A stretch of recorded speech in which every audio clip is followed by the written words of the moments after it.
Good afternoon, everyone. My name is Montgomery, and I'm part of the business development team here at the Kentucky Cabinet for Economic Development. Today, I'm going to be giving a webinar on the electric vehicle and electric battery industry. First off, I want to thank you all for being here, especially on a Monday afternoon when it's around that time that most people go off and get coffee. I know that that's typically my go-to around this time, so I think it's just telling how interested everyone is in this industry, and that's reflective of the amount of people that registered for this webinar. I believe we had over 345 or somewhere around there, so we're really excited to be here and hope you all gain a lot of value from this webinar. But first, before we get started though, I do want to go over a couple housekeeping items.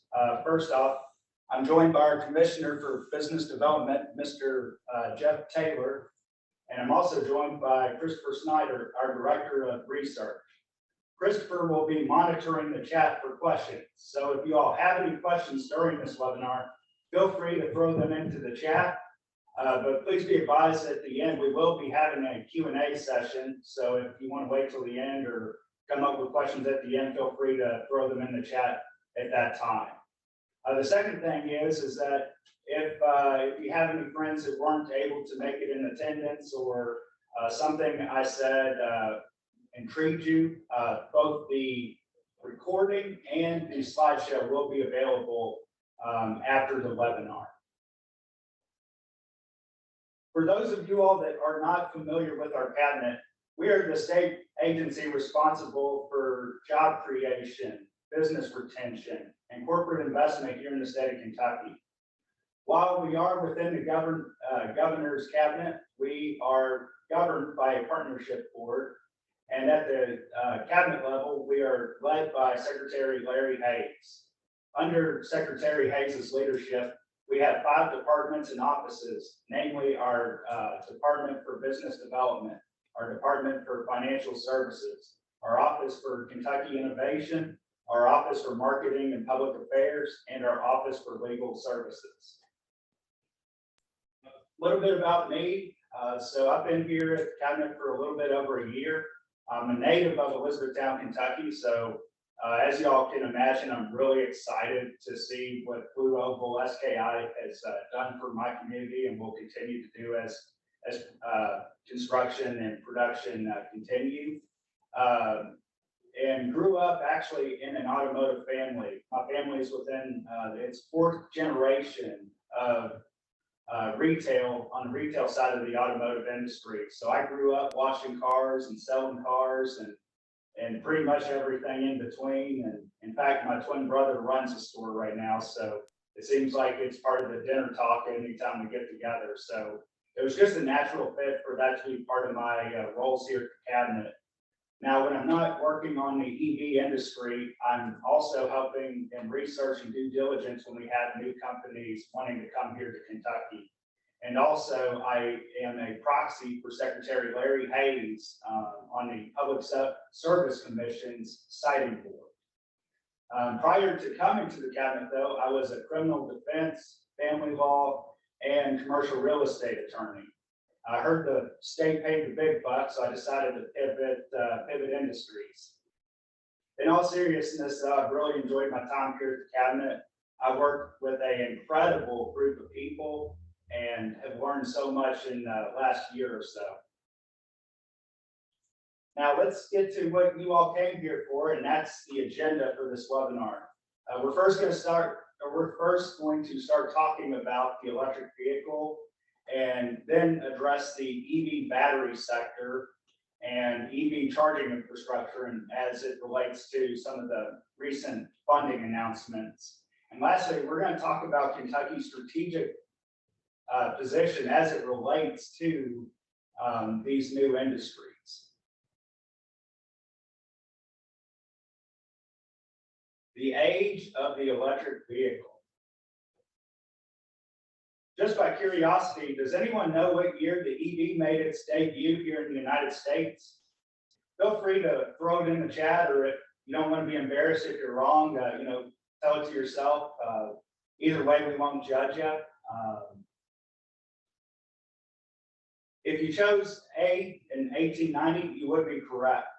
It was in 1890 that a gentleman by the name of William Morrison from Des Moines, Iowa, invented an electric carriage that had a top speed of 14 miles per hour.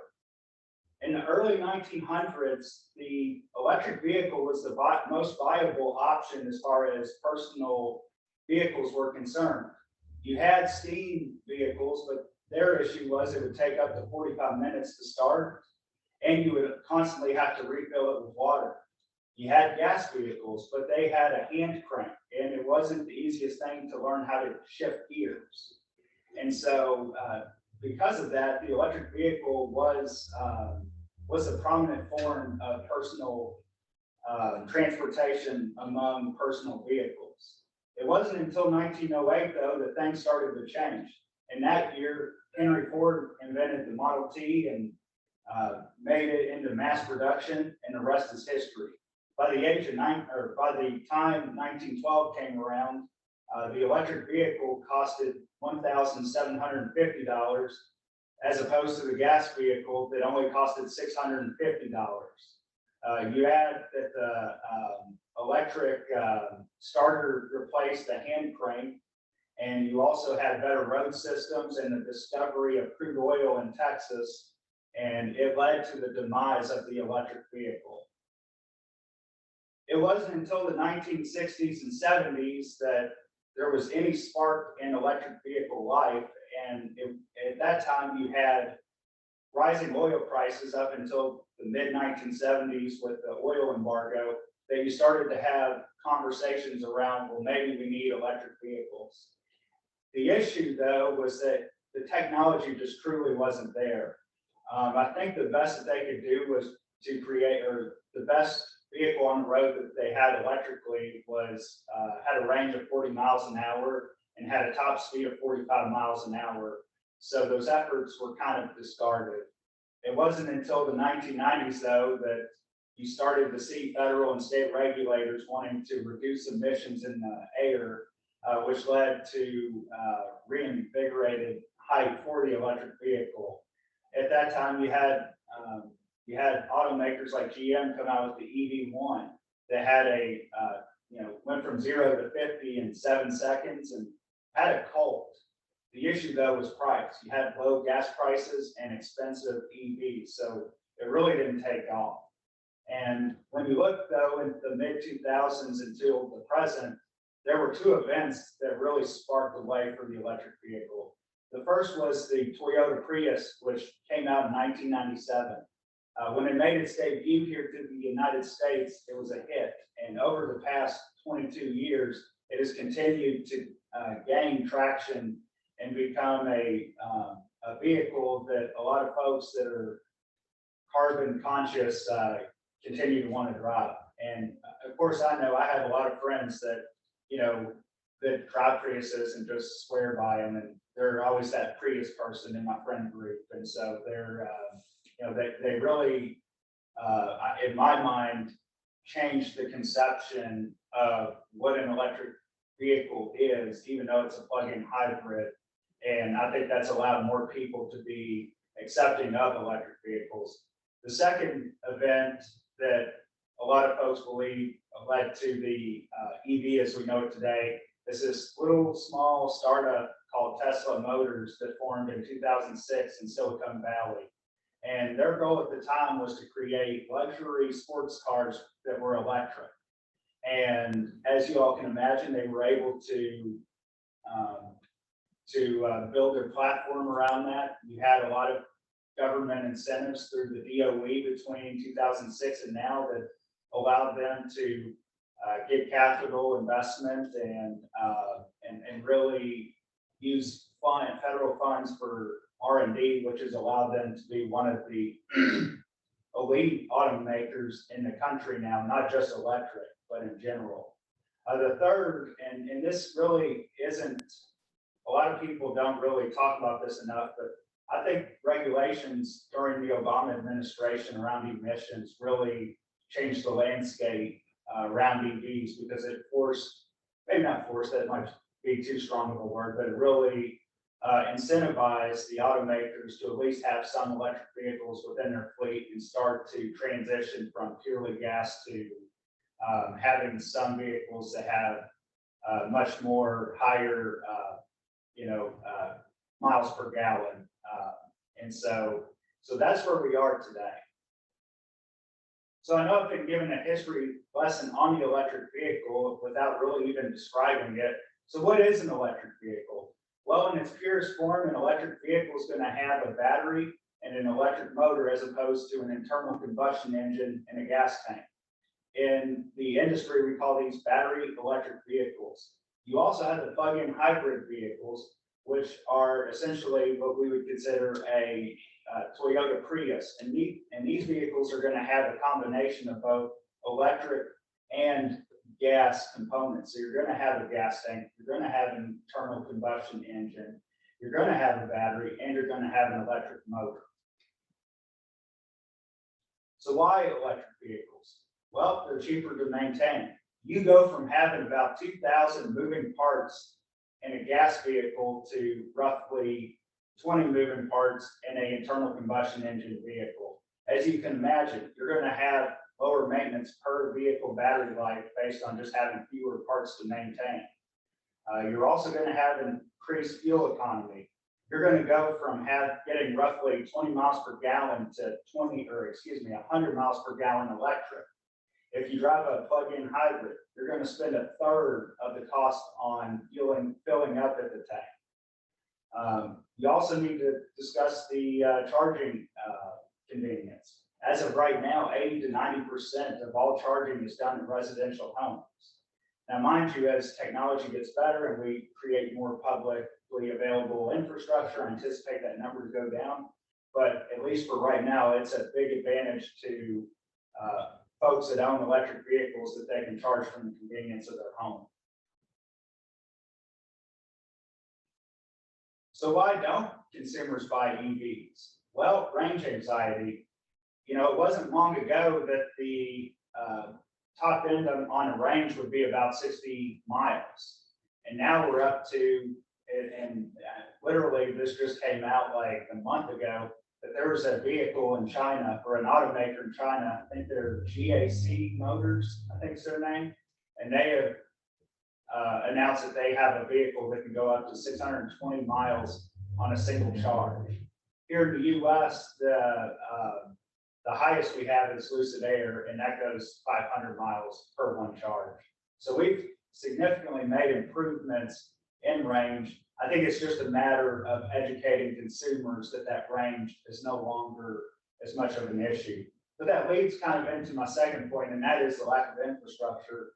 If you have more infrastructure, range becomes less of an issue to begin with. And while we've made significant improvements on our infrastructure, I think we're up to 8,000 charging stations in the United States and 20,000 actual inputs in those charging stations. We have a long way to go, especially if we're trying to meet the Biden target of 50% of vehicles being EV by 2030. You also have upfront costs. It's no secret that the electric vehicle, up until recently, cost a lot more than gas vehicles. Here recently, though, we're starting to see dramatic cost reductions in the battery, which is the most expensive component of the electric vehicle. In fact, I think I've seen some studies that suggest that the electric vehicle will be cheaper than an internal combustion engine vehicle by the year 2023. So it's just a matter of time. And as we get more models and units on the road, I do anticipate that will drive costs down as well. Lastly, you do have manufacturing and capacity issues. It's no secret that the last couple of years, we've had a lot of issues when it comes to supply chain, semiconductors to be specific, but we've also had workforce issues. And we've even had issues with getting parts and components from point A to point B. Namely, I was looking at an article the other day where you had a fire on a shipping container carrier that burned $335 million worth of new vehicles. And I believe they were all Volkswagen. And so It just seems like we really can't catch a break, but fingers crossed that we can get by some of these manufacturing and capacity issues here in the near future. But like I illustrated earlier, new models are on the way, and they're on the way very fast. They're not just in one shape or one size. You're seeing them on all fronts. And as it relates to the range, though, you look down at the Mach-E, which has a range of 270 miles, and then you look all the way up to the Lucid Air that has a range of 500 miles. It's really impressive, but it's not just sedans that we're looking at. We're looking at the Ford F-150 Lightning and the Silverado that are both north of 300 with their range. And so it's really impressive. And as the technology gets better, I anticipate that those ranges will go up. So what are the automakers' commitments? Well, I think we look no further than Ford that's willing to commit to $22 billion worth of investment in the EV sector by 2025. I want to highlight that 5.8 billion of that's here in Kentucky, which is really exciting, and especially knowing that we have that much of their investment. You also have Toyota that not even 6 months ago had an announcement that they were going to have 15 new models out by 2025, just to outdo themselves, and announce a couple months later that they would have 30 models out by 2030. And they also, in order to meet that capacity, have a new facility announcement out in North Carolina. And so it'll be exciting to see what that looks like for the landscape. GM is also doing their part, and they're going to invest $27 billion by 2025 and 30 new EV models. But the traditional guard of automakers aren't the only ones in the space. You have companies like Rivian that are backed by Amazon, and BYD that are backed by Berkshire Hathaway that are trying to get into the industry. And so you might ask, okay, well, why are all these companies trying to get in when you have the likes of Ford, GM, Volkswagen, and Toyota making these huge announcements? And the answer is twofold. One is they are trying to bring new technology or enter new sectors that are unconventional. And when it comes to technology, you're seeing that, you know, companies like Canoe and Rivian are using chassis. They call them skateboard chassis, which already have built-in electric motors and electric batteries, which saves costs on the manufacturing. And it also allows them to put multiple models on the same chassis. You look at XOS that's trying to enter the semi-truck industry and trying to capitalize on an industry that hasn't really been discussed much about EVs. And the second thing is that these companies are trying to have a wider base of revenue than just selling EVs. And I think back to a couple of conversations that we've had here at the cabinet where some of these companies have come to our executive team, and the first thing they want to tell them is, we're not an EV manufacturer, we're a technology company. And they want to make sure that that's abundantly clear before we even have further discussions. And just to emphasize that point, I actually was looking at Facebook this weekend and came across a reel that was Kevin O'Leary telling a story. And Kevin O'Leary, for those of you all that don't know, is on Shark Tank and serial entrepreneur. And anyway, so Kevin O'Leary is telling a story. He's telling a story about a night that he and his son were having dinner watching the news. And on the news, they had a blurb about how Tesla had dipped 10% in their stock price. And to which Kevin O'Leary's son looks at his dad and says, "Dad, why don't you own any Tesla stock?" And Kevin looks at his son and says, "Well, son, why would I do that?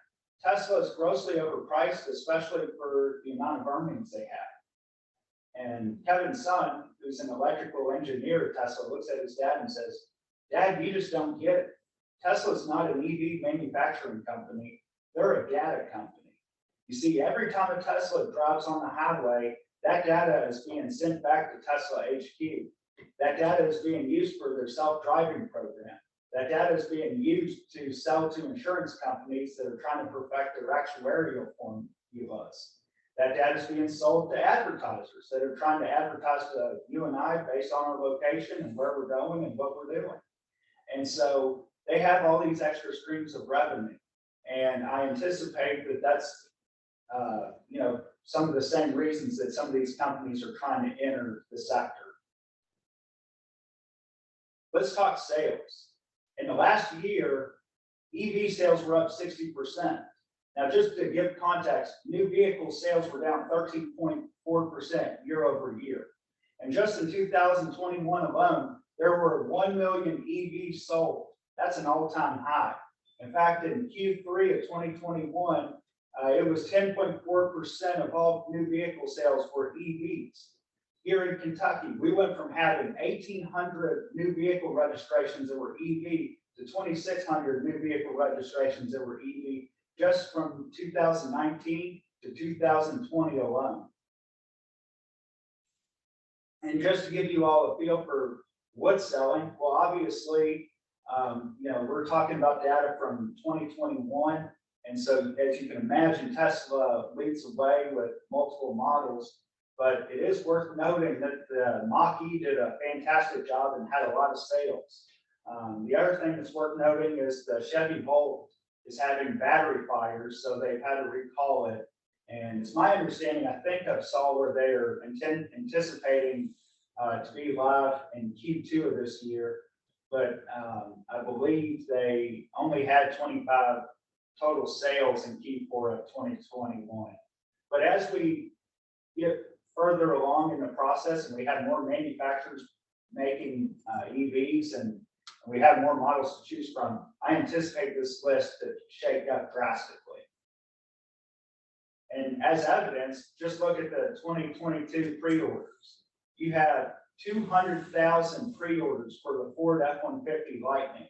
They had so many pre-orders that they had to discontinue taking pre-orders. And just to give you all context, in 2019, there were roughly 900,000 F-150s sold total. And so to have this type of market share before the vehicle has even hit the road is incredible. And you look at the Chevrolet Silverado, it's a 2024 model, but it's going to come out in the spring of 2023, and they already have 110,000 pre-orders. You look at the Rivian R1T truck, a company that, quite frankly, just came to the market, and they have 71,000 pre-orders. And of course, the GMC Hummer, I mean, that looks really cool. If I could afford it, I'd pre-order it too, but it's really sweet. And to see that they have 60,000 pre-orders is really, really cool. Now, I know this is a little bit random, but did anyone watch the Super Bowl? If so, I'm sure most of you all, like me, were disappointed that the Bengals lost. But at the end of the day, you look at it and you say, wow, if anyone was a winner, it was the NFL. You had incredible playoff games leading up to a Super Bowl that was a hard-fought game. You had an incredible halftime show. But let me suggest that there was another winner, and that was EVs. If you watched any of the commercials, which I'm sure you did, you would notice that there were a lot of EV commercials. And with that being said, I'm just curious, does anyone know how many EV commercials were played during the Super Bowl? If you guessed 7, you'd be correct. And what's cool is I think you didn't just see one type of ad or ads for models. You had the likes of GM just have ads for GM with really cool retro Austin Powers themed commercials. You had BMW with their Greek mythology-like commercials. You had Polestar too, which not many people know about, but it's a really cool vehicle. And of course, you just had a lot of models getting their advertisements in as well. And so I thought it was a really nice mix of EV commercials. You even had an EV charging commercial, and I'm drawing a blank on the name of the company, but you had another one. So technically, you could have considered it 8. So if you were to have guessed 8, you might have been correct. We'll give it to you. They're not just the only ones that are that are looking to get in the industry. You got celebrities that are leading the trend. And, I didn't even realize that Arnold Schwarzenegger had an EV, but let alone a G-Wagon. I didn't realize that they made G-Wagons and EV. So it's really cool to come across that. And as you can see, most, if not all, are in Teslas, but as more and more models come out, again, I anticipate that you'll start to see celebrities in all makes and models. Now, I've talked an awful lot about the electric vehicle industry, so I figured it's probably a good time to get into the EV battery industry. And I got to give a disclaimer because I am an attorney, and that is that I'm not very good at science. So me trying to explain science to you is probably not a good idea. But what I am good at is showing pictures and telling a story based on pictures. And so the first slide that I'm going to show you that's pictured is a diagram of the EV battery supply chain. And I want to briefly just highlight that we are receiving projects at the battery cell manufacturing level, at the battery pack manufacturing level, at the EV manufacturing level, and even at the EV recycling level. And so we're seeing projects at all stages except for raw materials. And just to highlight that, Kentucky, let alone the United States, do not, as of right now, have significant amounts of these materials. And so we tend to get, I want to say, we are responsible for 1% of total GDP and lithium production on a global scale. And so that's telling that, as of right now, we're not competitive when it comes to raw materials. So you might be asking, well, where do we get our raw materials? And we get 90% of them from Argentina and Chile. But China, as most of you all know, is a world leader when it comes to raw materials. And this chart does an even better job of explaining, well, what goes in it, what goes into the battery pack, what goes into the cell, and what goes into the anode, cathode, and electrolyte. And just to sum it up, we get a lot of questions around the cathode, and do we have cobalt? Do we have manganese? Do we have nickel? And the answer is well, we have a little bit of cobalt in Western Kentucky, but not enough to significantly mine, according to the University of Kentucky. But this is just a cool overall map explaining what goes into what. And of course, it kind of looks like a bracket. We're getting pretty close to that time of the year, so I thought it was appropriate to share. So while we're talking about batteries, though, I think it's important that we talk about solid-state batteries. And I'll admit, when I first started this role, I started seeing, well, Ford's looking to, build a new plant to invest in EVs, but they're also spending $130 million in a joint venture with BMW for solid-state batteries. And it was really confusing because it's like, well, why would you invest all this money in lithium ion when you're going to go to solid state? Just to find out that the only difference between a lithium ion battery and a solid state battery is the electrolyte. The electrolyte, which is pictured in neon green here, is the, I guess it regulates the flow of energy from the anode to the cathode. And in a lithium ion battery, it's going to be liquid, and which means less energy dense and heavier. And in a solid state battery, it's going to be solid, as the name kind of alludes to.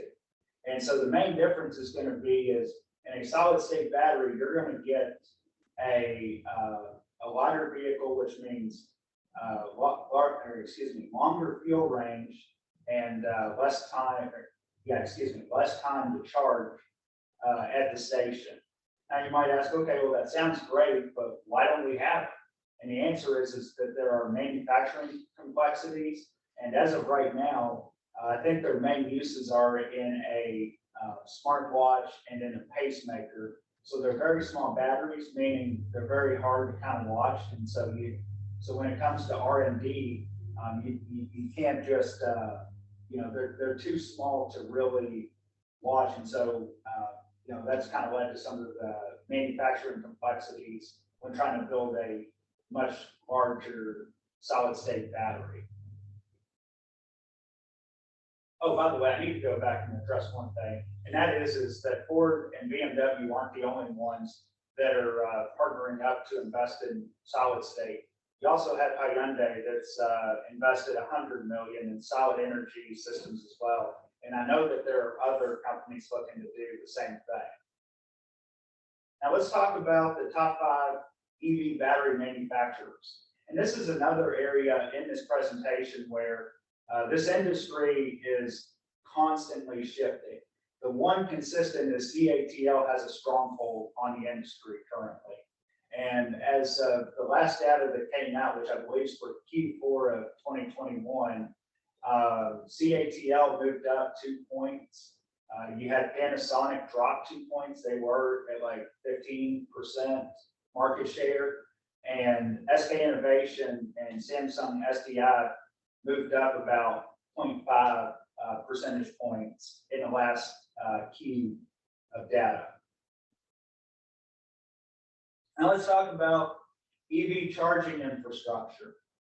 So as I'm sure a lot of you all know, there was a bipartisan bill passed here recently called the 2021 Infrastructure Investment and the Jobs Act.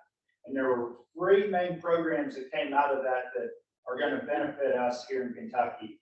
The first is the National Electric Vehicle, the Electric Vehicle Infrastructure Formula Program. And this program is going to be allocated by the United States Department of Transportation, and they're going to allocate $5 billion among state governments. In fact, I believe Kentucky is slated to get $69 million over the next 5 years.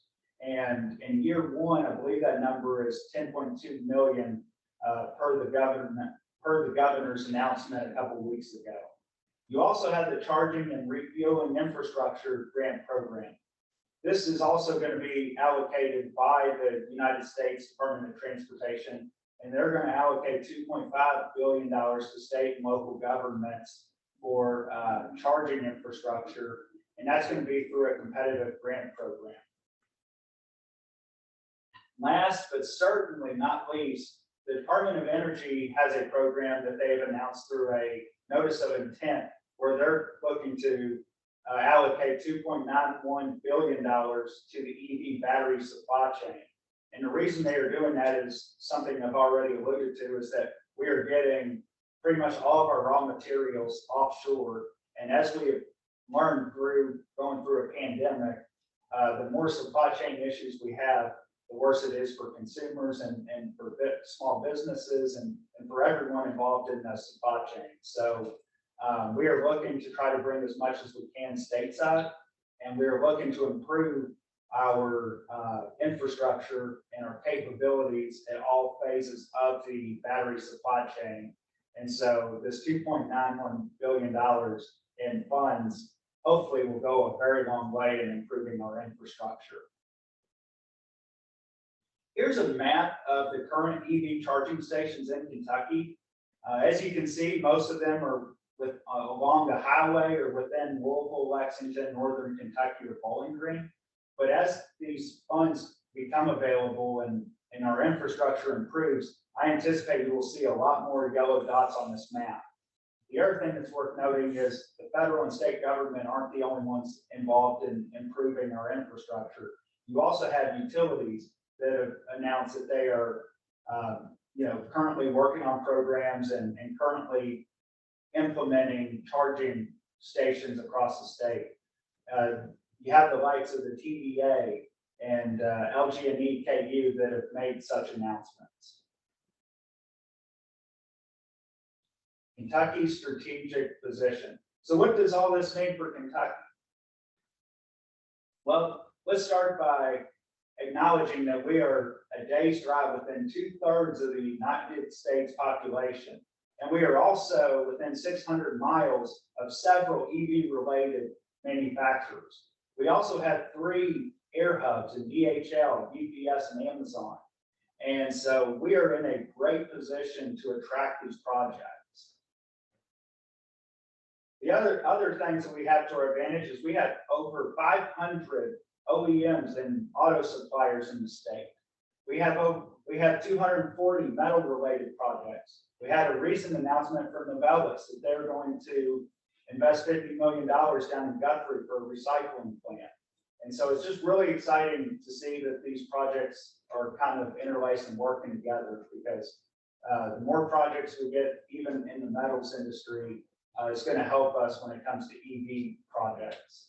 We also have low industrial electric rates, which is one of our main selling features to a lot of these companies. But with our advantages, there's still needs. We need to do a better job of site development and workforce development, as I will get to at this slide.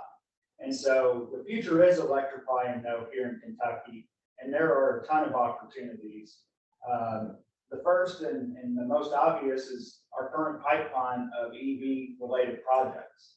Currently, we have 15 plus projects in our pipeline, and these are some, really, really neat projects in varying degrees and sizes, and it's just really exciting to see that, that we have so many, and they're not all, it's not all one size fits all. We seem to have a very diverse pipeline as well. But it's not just our pipeline, it's the industry of electrification in general. And what we're seeing is that the exponential growth, if you will, of the electric bike, the electric boat, the electric tractor, and the electric lawnmower. And what does that mean? Well, that means they're going to need lithium-ion batteries. They're going to need supplies that likely are the same supplies that OEMs are going to need, and EVs in general. And so that's got to be good for us here in Kentucky. Now, with opportunities come challenges. And if I've learned anything from working here at the state and in my past and hanging my own shingle as an attorney, it is that relationships are the new economy. And the moment we value money over relationships, we'll end up having neither. So when I think about these challenges, I think about relationships and what relationships we have that are good and which ones are bad, and how to use this to our advantage when tackling these challenges. And it's worth noting that these challenges aren't just faced by us here in Kentucky. This is a United States problem and arguably a global problem, depending on where you're looking. And I'm going to start with speed to market. Well, as you all know, the real estate market in general is beyond hot. And I know because I was looking for a house maybe about a year ago, and really had the toughest time finding one. And I'm sure most folks on here have a similar story, but even hotter than the residential market is the industrial market. It's not every day where you lose 2 mega sites in one single day. You think about it, the Glendale mega site had been listed for, gosh, I want to say it's been 20 years.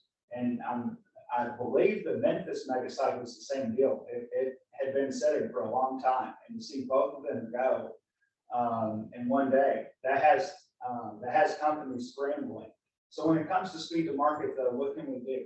Well, we need to identify properties that aren't on the market, and that might mean having discussions with commercial brokers. That might mean just having discussions with local landowners. With the properties we do have, that means improving the infrastructure. I can't tell you how many times we've had projects where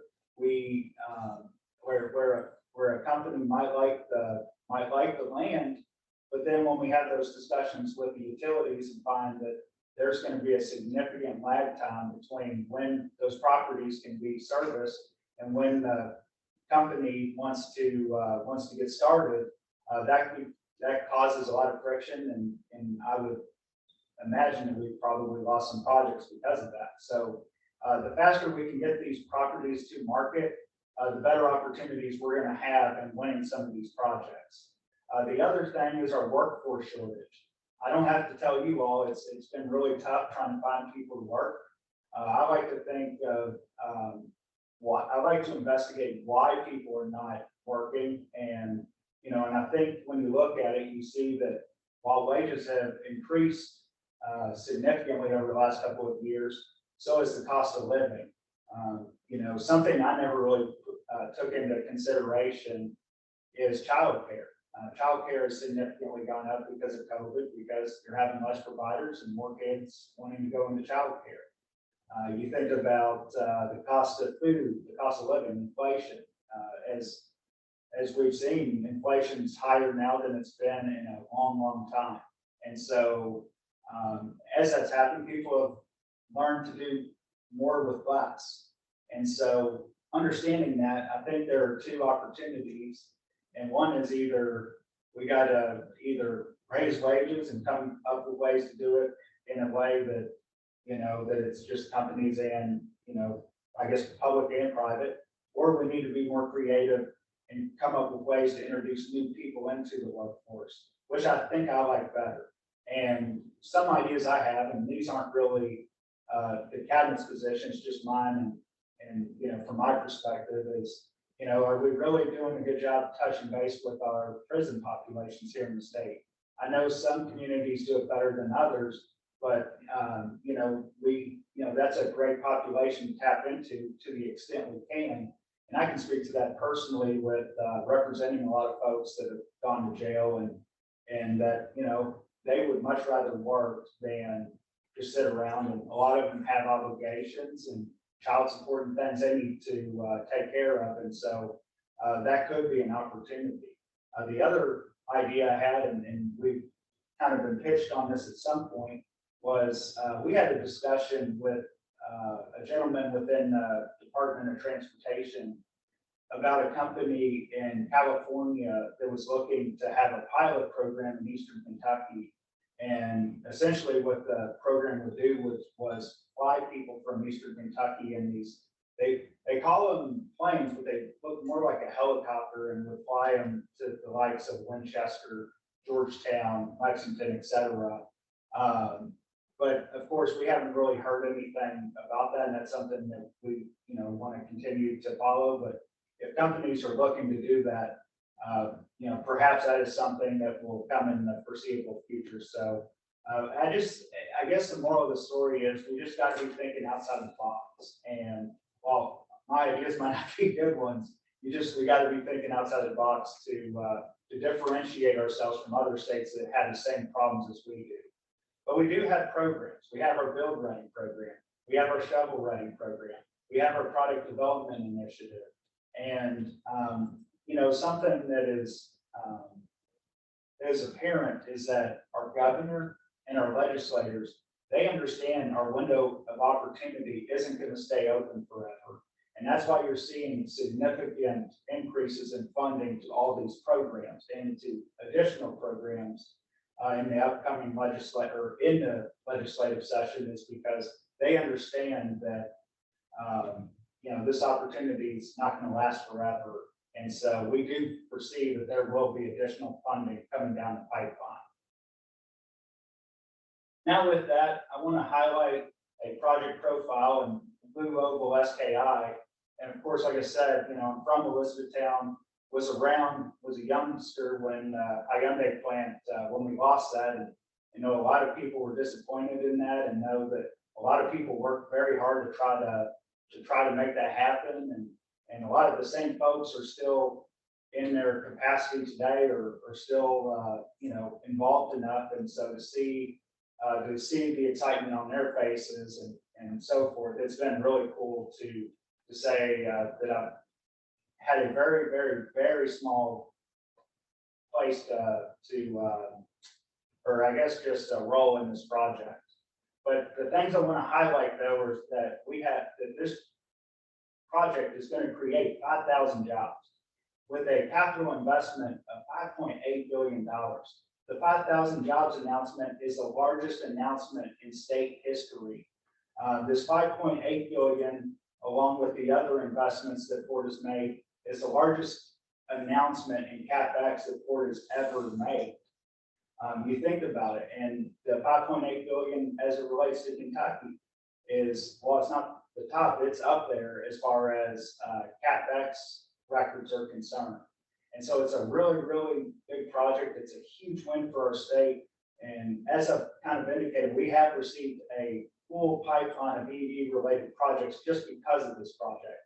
The other thing to note is that this project is going to generate 86 gigawatt hours worth of production. And that is the largest announced gigafactory here in the United States, and one of the largest globally.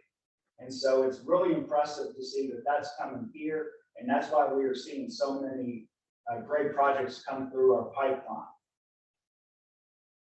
Now, with that being said, does anyone have any questions? Yes.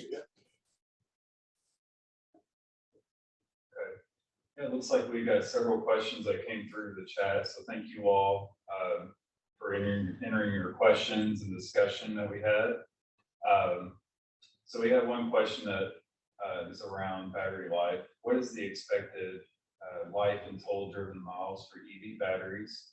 What is the expected cost for replacement? That's a great question, and the tough part about the answer to this question is that this is so new. You got to think that it wasn't until a year or so ago that the GMs of the world started to make such bold announcements.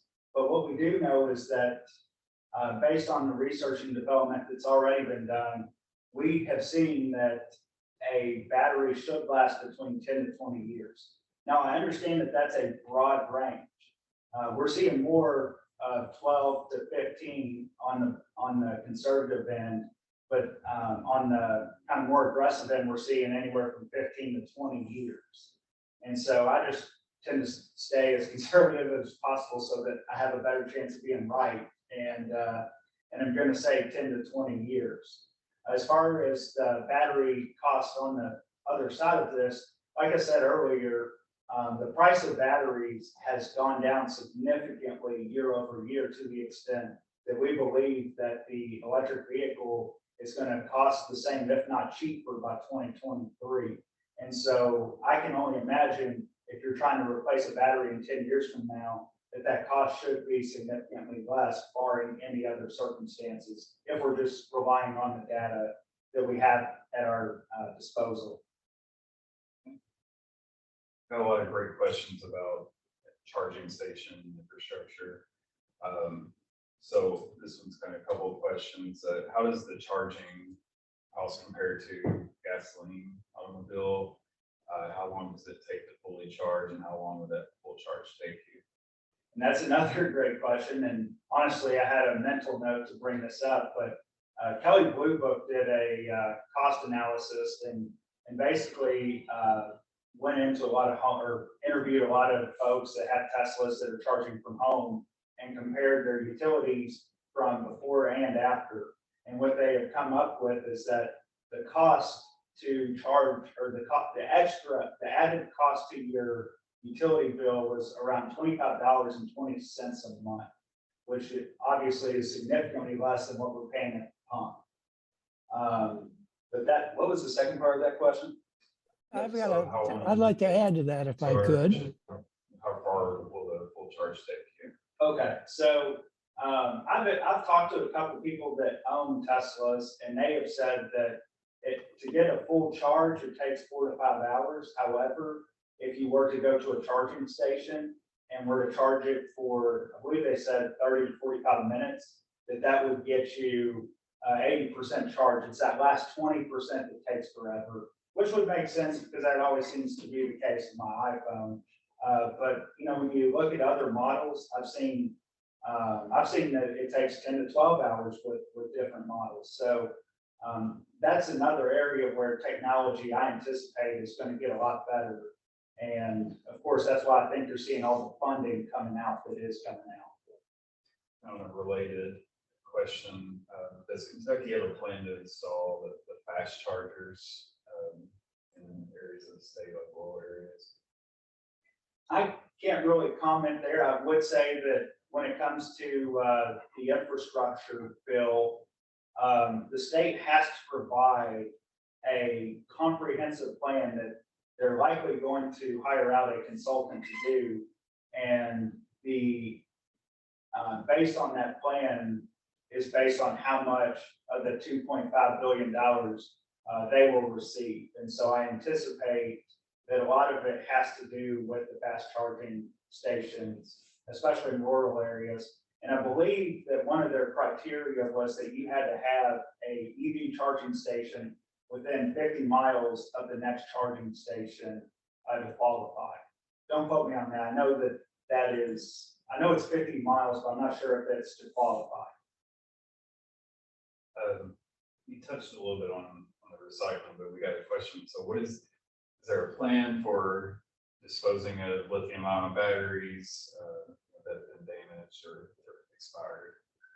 Yeah, so that's, I think the hard part is that, with these lithium ion batteries having such a long battery life, it's kind of tough for recycling companies to get too excited right now when they know that there's a limited pipeline right now, but come 5-10 years from now, you're going to start seeing more and more lithium ion batteries that need to be recycled. That being said, we are seeing companies looking to invest here that are looking to recycle parts of the battery, and so they are looking. That is a part of our plan as far as wanting to recruit companies to do that. But I anticipate that based on this plant coming, that we will, fingers crossed, land some of these recycling projects.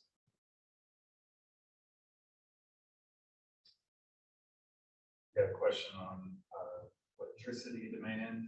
Will Kentucky have to add additional power plants or generation capabilities to support mass adoptions of electric vehicles?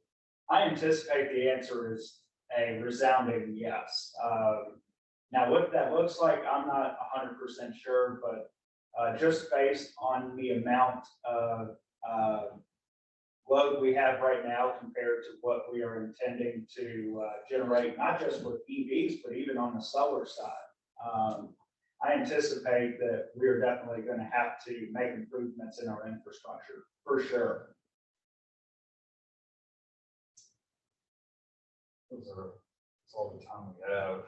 Okay. Questions. So we got a lot of great discussion in the chat, and there were a couple of questions that we could follow up on as well. Awesome. Well, that sounds great, Christopher. Just so you all know, I wanted to go on ahead and provide my contact information. I've also provided a link to our website for those of you all that aren't as familiar with us.